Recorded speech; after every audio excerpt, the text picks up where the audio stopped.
But for many of senators, yesterday was an opportunity to showcase talking points for the November election. For example, all Democrats are soft on crime, therefore this nominee must be soft on crime. Well, you've made a mess of their stereotype.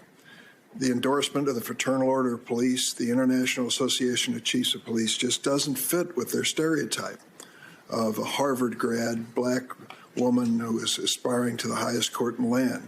But you earned it. Law enforcement is on your side because you've been on their side at critical moments. And your family has dedicated a big part of their lives to law enforcement, and you obviously believe it at your core. You said that over and over again. So the soft on crime charge, which leads all others, falls on its face.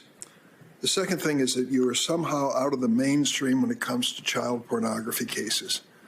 And of course, that gets down to the question of sentencing and your choices in sentencing.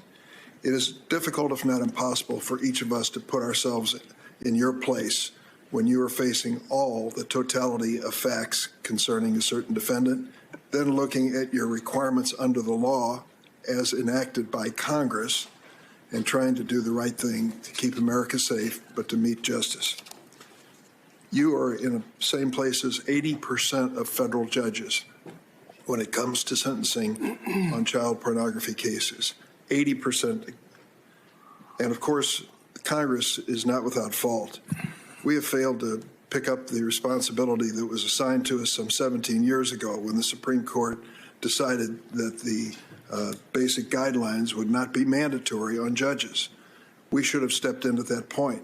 But it's a tough, hard, controversial subject, and we've stayed away from it. And what has happened is the judges have tried to make do with a fractured situation where they have guidelines that are advisory.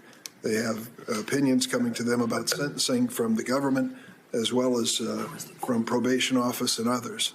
So I would say that the bottom line is this. You have done what 80% of the judges have done. You're in the mainstream of sentencing when it comes to child pornography cases. I also think it's ironic that the senator from Missouri who unleashed this discredited attack refuses to acknowledge that his own choice for federal judge in the Eastern District of Missouri has done exactly what you did.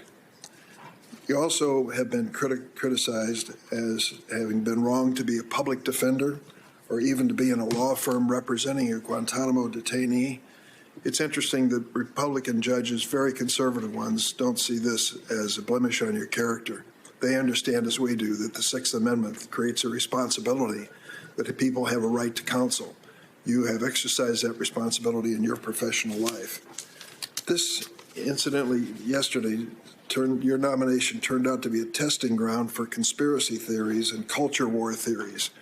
The more bizarre the charges against you and your family, the more I understand the social media scoreboard lit up yesterday. I'm sorry that we have to go through this. These are not theories that are in the mainstream of America, but they have been presented here as such.